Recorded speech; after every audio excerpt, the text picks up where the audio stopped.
never felt so much pressure to be on time than standing between you guys and lunch. It's a real pleasure to be here today. It's not very often actually that I get to stand up and talk in front of a crowd of Yorkshire people. And I wasn't sure how many of you would turn up because there are like 85 bugs going around at the moment. So we're either proving that we are officially the toughest of the counties, or we do really like a free lunch more than everybody else. So I will crack on.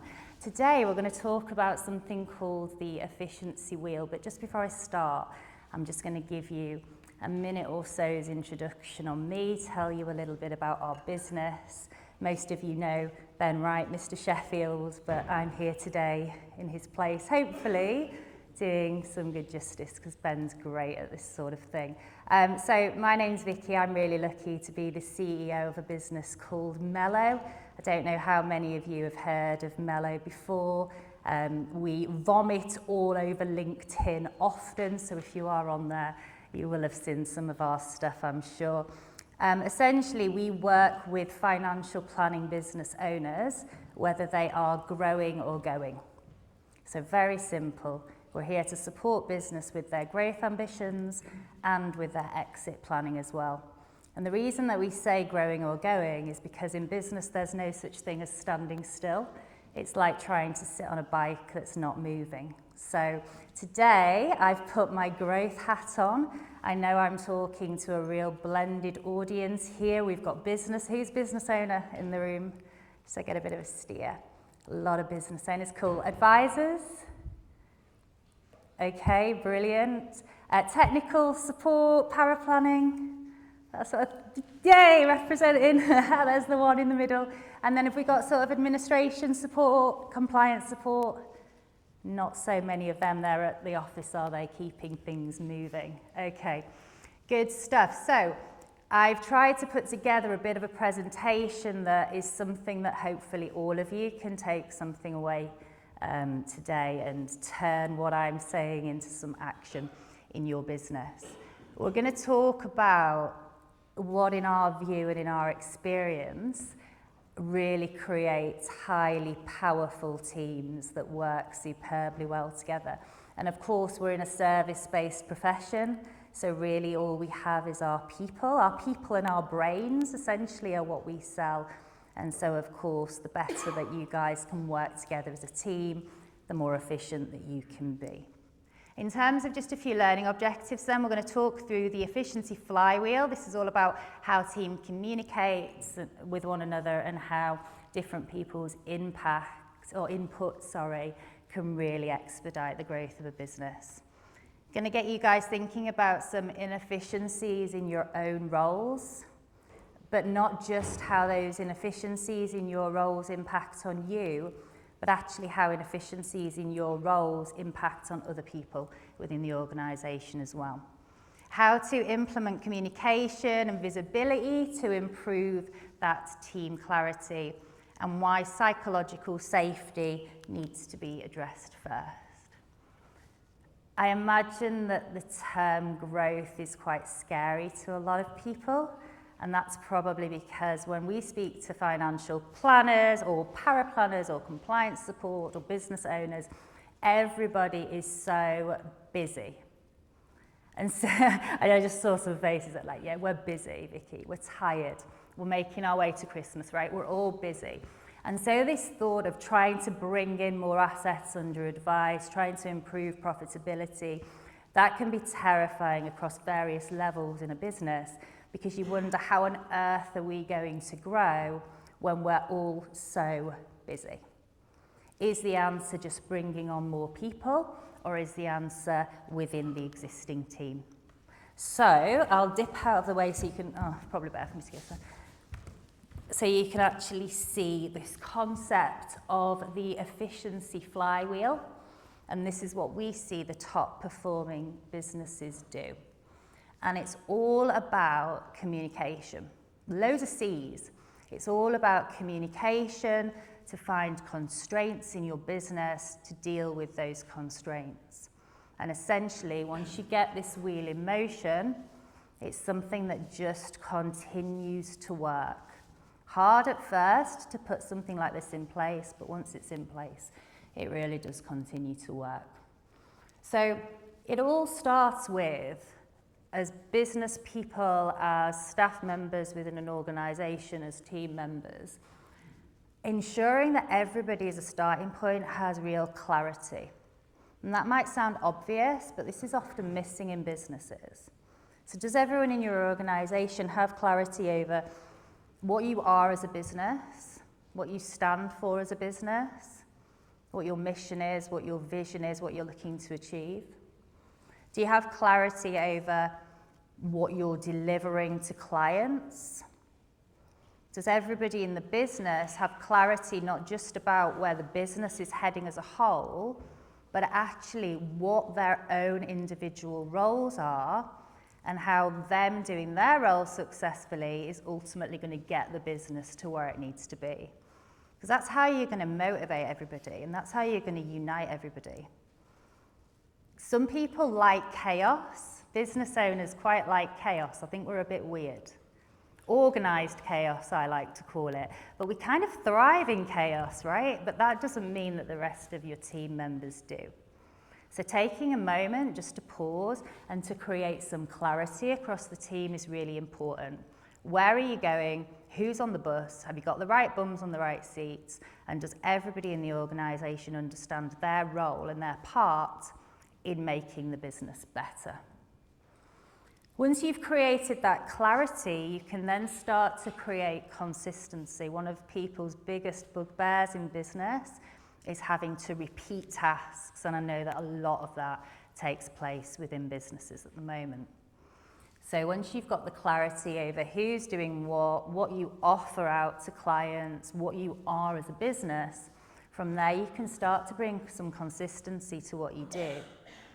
And this is standardized templates, standardized processes, standardized client journeys, addressing what are the blockers within our organization and how do we start to deal with those constraints and how do we start to improve that consistency of output. And of course, this isn't just smart business sense, this is actually the FCA's expectations. And for anyone who was lucky enough to fill in the most recent FCA survey, you'll have seen this start to come through from them, right? They want to understand a lot more about the business. Historically, advisors, and this is super admirable by the way, right? We go into advice businesses and usually clients are so happy. But clients aren't the only aspect of your business. The business is its own living, breathing entity that needs investment and that needs care. So we are starting to see now some pressure there from the FCA for them to start to understand what is your business really all about? Is there consistency in terms of client output? But for you to take that then and put that into your business is going to improve things dramatically. Because once you create consistency in what you do, that's where you start to create capacity. And that's a lot less terrifying to the team members when the business owner's going, guys, we want to do an extra 20 million next year or 30 million next year. We want to bring on these new clients. And they're thinking, well, how are we going to do this? We don't have the capacity already. If you're just piling things in at the top, is this sausage machine actually getting the work out at the other end? So once we start to create that consistency, we then start to create capacity. Once we create capacity, we can bring on more clients. As we bring on more clients, it's a loop. This continues to go round. It's not a one and done kind of job. You bring on clients, and what do we do? Or what should we be doing now when we bring on clients? We should be getting lots of really good, juicy client feedback. Feedback when they come on board, feedback when you do your annual reviews. This isn't just to tick boxes. Feedback is amazing to recognize what are clients enjoying, what are they not enjoying. The best feedback is the feedback that's the hardest to read, because that's the feedback then that comes from the clients that can improve the clarity of what you're doing that can improve the consistency of output, that can create more capacity, that can improve client outcomes, and on we go. But this is all dependent on everybody in the organisation feeling that they've got the confidence to be able to speak up. One of the sayings that I like is challenge ideas, not people. It's often the people who are the most quiet that probably have the most to say. So if you're really wanting to create an efficient team, it starts with this open communication, and it starts with the recognition that different people in the organisation are going to see different challenges, they're going to see different constraints, and the way that we're going to get the best out of the team is having this open dynamic where people feel confident and comfortable to talk. But they're only going to do that if they feel safe to do so. So challenge ideas, learn in a business the power of challenge. We met with some ace ladies the other day who are running a business. We'll have to remember what it's called and send it over to people. We Are Brave. Yeah, they go into businesses and they actually help teams to talk about challenging things and to debate and the power of debate. To create a safe space where people feel comfortable to talk up, for sure. Challenge ideas, don't challenge people, is what I would say. So people always feel comfortable coming forwards with their ideas. And this really comes to life when you think about the power of the collective. And I'm just going to talk about, I suppose, a couple of examples as to how this comes to life. So I'm probably telling you a story that you've heard. This study has been done numerous times, but essentially if I had a massive pot of jelly beans now, and I asked you all to guess how many jelly beans are in this pot, some of your guesses would be completely wild, right? We'd have some that would be super low, we'd have some that would be super high, but actually the collective, the power of all of us, we'd have quite a decent average. And it shows that you don't need to ask huge groups of people, you just have to ask the right number of people the same question. And the power of the collective will stumble between them across the right answer. And you can think about that in business settings, right? If all the decisions that are being made on behalf of the admin team, of the compliance team, of the power planning team, of the administration team, if they're all being made in a boardroom by people that aren't touching those teams and don't understand the constraints and the issues that those teams are facing, what if those people, even though they're the business owners, right? What if they are making these wild guesses that are nowhere near how many jelly beans are in that jar? So if we can create an environment within business where everybody has their say about their own issues, that they come to those conversations not thinking about their own issues and just how those issues are impacting on them, that they're coming to the conversations with actually how those issues are impacting on the whole and their ideas for kind of addressing those, then all of a sudden we've got the power of the collective that are helping to propel a business forward. And some of the best ideas are in the people that are not speaking up. Where do we see on a daily basis in our lives, not in financial planning, but in our lives, where do we see on a daily basis now the power of the collective? Anyone got any ideas? I'm in a room mostly of financial advisors and business owners, so there's going to be a lot of BMW owners, Mercedes owners, big fancy cars out there. You guys know, running those big fancy cars, that if you have to drive your car to a garage, a registered BMW garage or whatever, right, it's going to, whatever they're doing, it's going to cost you a few £100, right? But now we have YouTube. There's someone on YouTube, and they've done a video, and this video has 5 million views, and it shows you how to change a little bulb, maybe, in your BMW. And now you don't have to drive to BMW, leave your car with them for half a day, be 500 quid in the hole because you need a bulb changing. Because you watched a guy or a lady do it on YouTube. And the power of the collective, the 5 million people that watched that video, that rated that video, that put that video at the top of your viewings list, that gave you the confidence that that video is going to show you how to change that small bulb. By the way, I've never changed a small bulb in my car, even with every YouTube video. But the point I'm making is that it is being recognised that there is power in the knowledge of the collective, but that knowledge is no good if it's not coming out of people's mouths, and it's only going to come out of people's mouths if they feel safe.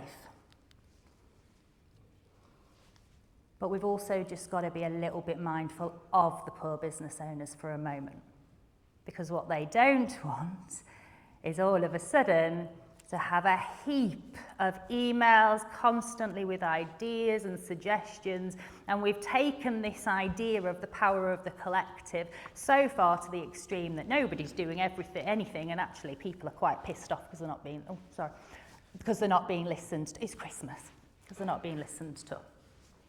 So the key to getting this right is having a really effective communication system in place in the business, and having these rules, clear rules around if people are going to come forwards with ideas, with suggestions, with ways to deal with these constraints. How are they going to, what are the guidelines, what are the parameters? Who in this room uses an internal chat function in their business, such as Slack or Teams? Yeah, quite a few of you, good. I remember for ages, I thought Teams was just a video conferencing tool, but it's absolutely not. It's brilliant. We use it in our business for everything. Our emails now are just for clients, but everything internal now runs through Teams, and we've got various channels and chats set up, clarity around the rules of what happens in those chats, when can ideas be put forward, how are those ideas taken forward, how are people heard. Meetings, if there's one thing you guys can take away today, is to sit down and think about everybody in your organisation. Who do you need to meet with to be efficient? How often do you meet? We find that meetings in businesses are often quite sporadic. Here at Melo, we meet a lot, but we meet in spurts. So we get together every Tuesday to Friday morning, 15 minutes, 8:45 to 9 a.m. We have a huddle. Whoever can attend, attends. We've got people all over the UK. We come together, we have a bit of a natter, we have a morning coffee. We deal with the current issue and the current constraint, and everybody's being heard from. So we've got absolute clarity across our week. Is everybody meeting with everybody that needs to meet with everybody? Have we got clarity around the rules of this engagement? Are people being heard? And if people aren't coming forward and talking, what is the reason for that? Have they got nothing to say? It's fine, sometimes you don't.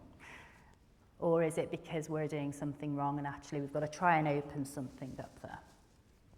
So leverage technology to create radical visibility. Right, that's hilarious. Radical visibility. Open communication loops, shared training and cross-role understanding. That's mega as well. Businesses are starting to do a lot more training and development of people. I always think as a business owner, like you hope as a business owner that everybody in the business loves the business like you do, but you can't expect them to.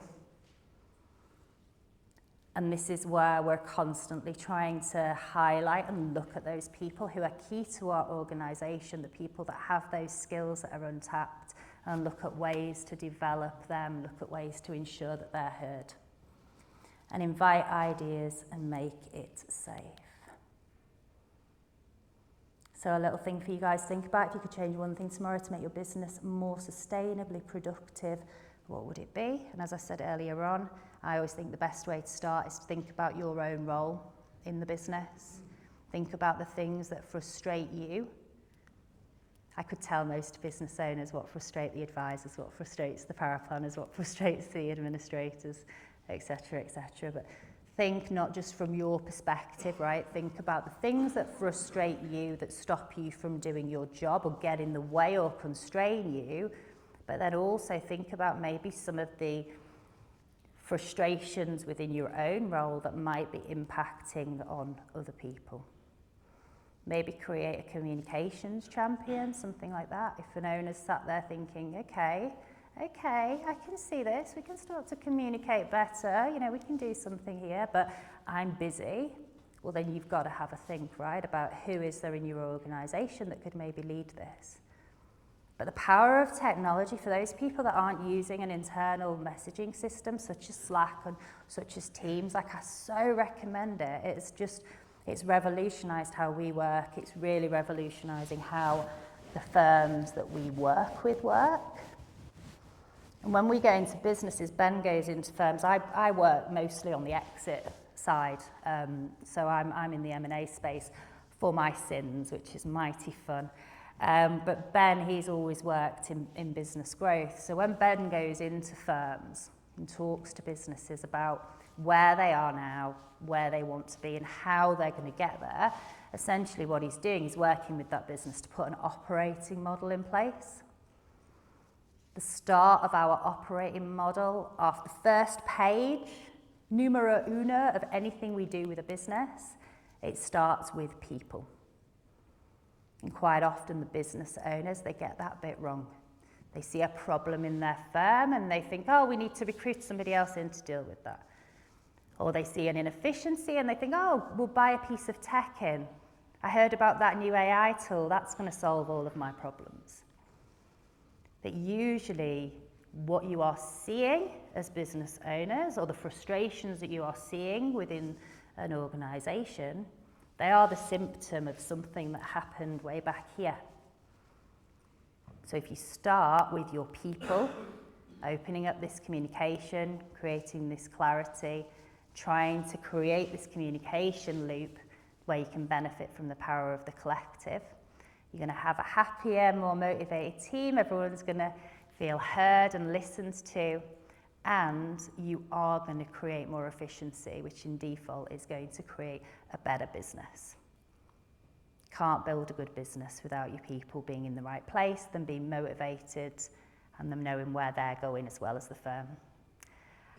The exit market is interesting, guys. I've just actually written an article for FT Advisor, which hopefully should be coming out in the next couple of days. And what we're doing in that article is we're taking a real good look at what it means to sell a business in a post-consumer duty world.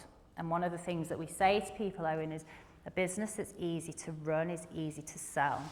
So it's a really good idea for any business owner at any time to take a look out there and understand, what does the acquisition landscape look like? What does the due diligence process that I'm going to go through look like? And if a spotlight was shone on my business through the eyes of an acquirer, how would I do?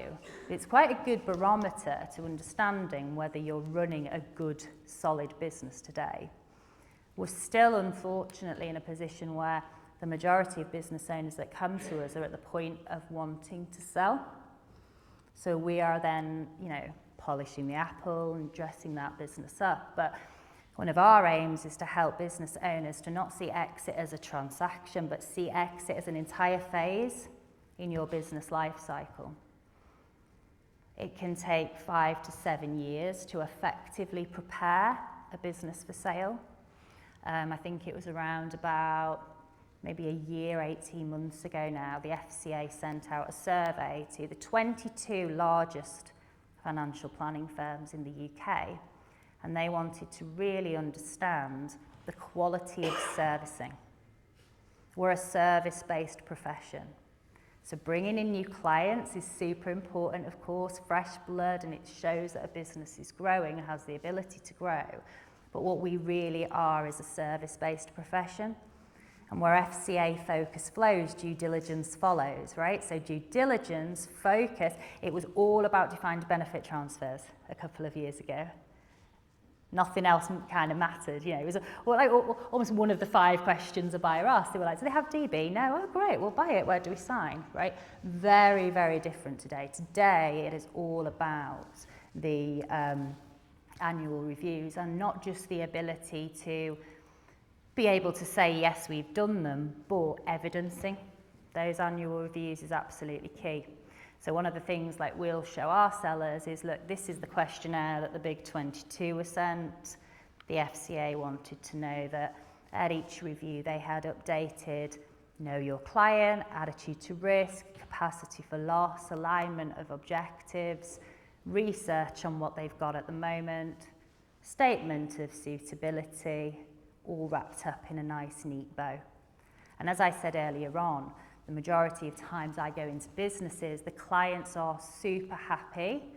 Firms barely have any client complaints, but unfortunately that's not enough for a buyer. What a buyer needs is that documented proof and that evidence. So if your paperwork and your files are patchy, good client outcomes, they're happy, right? But the ability to evidence potentially isn't there, then you might need to give yourself a good few review cycles to be able to deal with that and to be able to embed that. And that's why we say treat it as a phase in your business life cycle rather than just an event.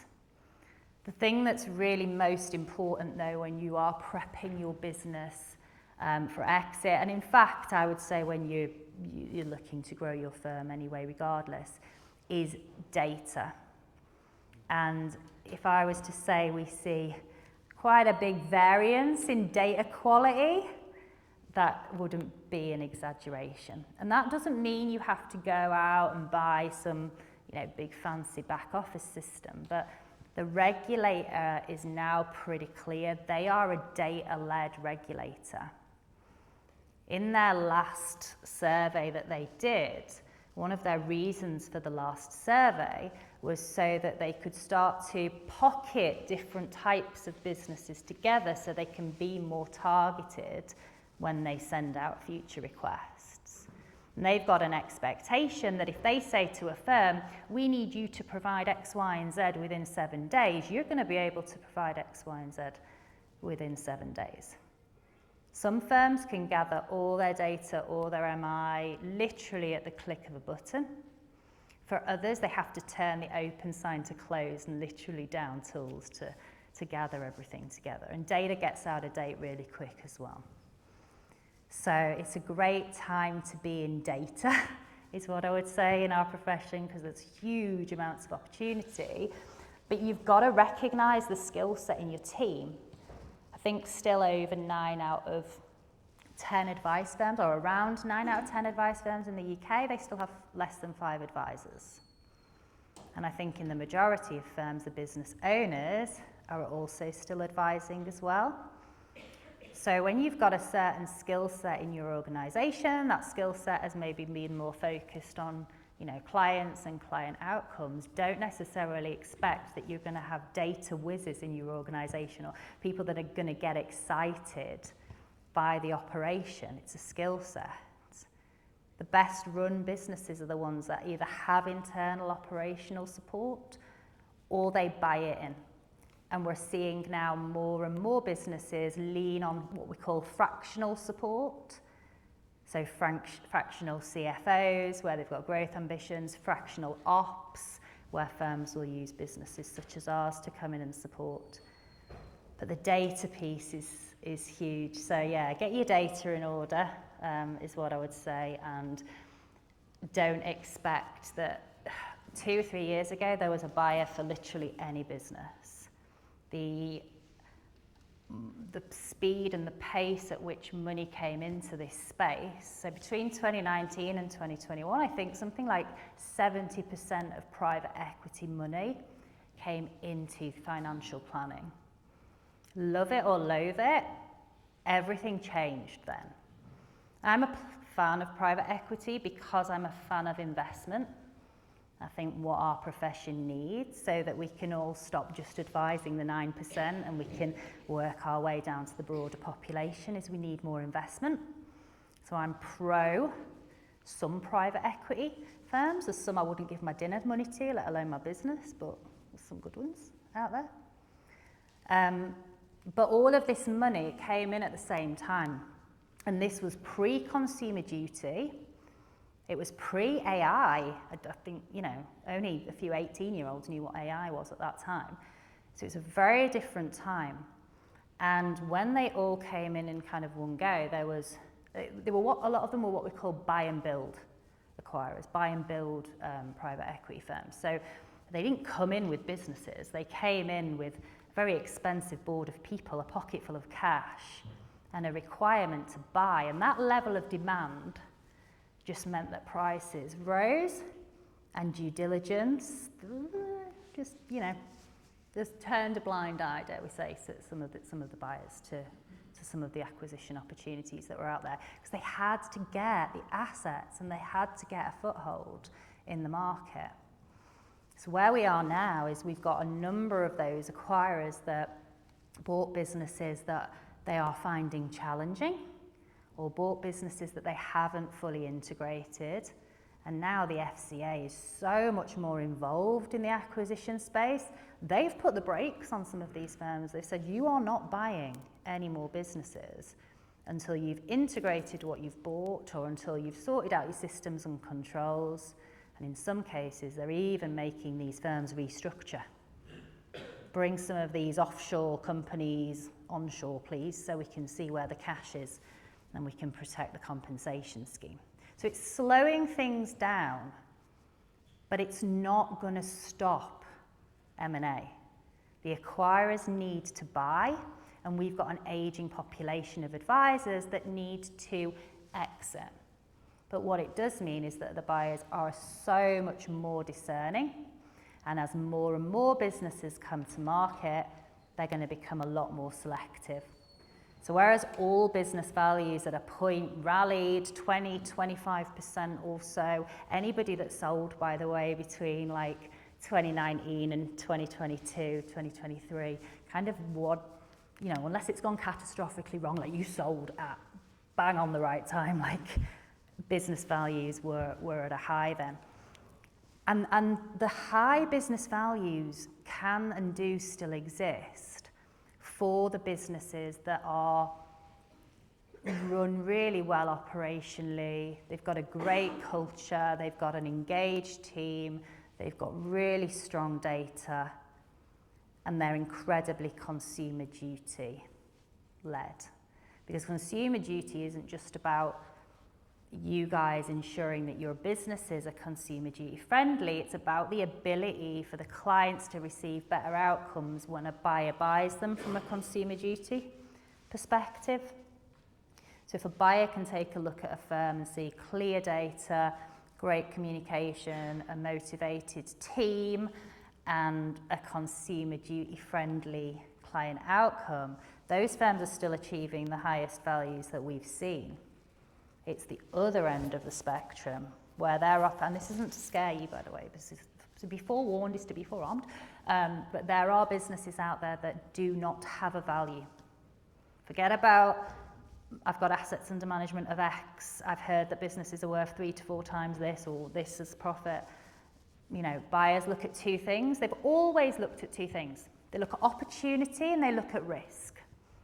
And in the past, it was like a set of scales. They'd look at opportunity first, and if opportunity outweighed the risk, they'd go for it, right? They still look at those 2 things, but it's an order now. So they're going to look at risk first, and then following that, they're going to look at opportunity. So if you are looking to sell one day, and I imagine, for a lot of business owners in here, you will be, it's not the worst idea to take a look at your firm through the eyes of an acquirer and to understand how it would fare, and then give yourself the time to make those improvements.